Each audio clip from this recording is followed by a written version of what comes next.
Theme that runs throughout the Bible is that when God wants to do a work, he often starts from the bottom up instead of the top down. What I mean by that is God often chooses very ordinary or even marginalized or forgotten people to begin the new thing that he wants to do. We see this in the Old Testament with the nation of Israel. God says that he chose them because they were lowly and insignificant, not because they were great and powerful. We see it also in the New Testament, in the Gospel of Luke, when God inaugurates a new kingdom in the opening chapters of Luke. Does he choose King Herod?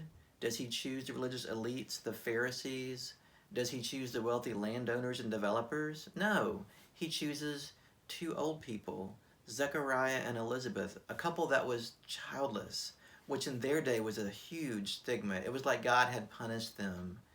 They were largely forgotten by their peers. They didn't have kids or grandkids. They were seen as out of God's favor, and yet God chose these people to be the parents of John the Baptist, the prophet, the forerunner of Jesus. God chose these nobodies, this older, forgotten couple, to launch this new thing that he was doing. It's a theme that runs throughout the Gospel of Luke. We'll meet lots of interesting, forgotten, outsiders, marginalized people in Luke that God chooses to do his work through. So if you're like me and you're one of those outsiders or forgotten or invisible people, know that it's people like us that God uses to do his work.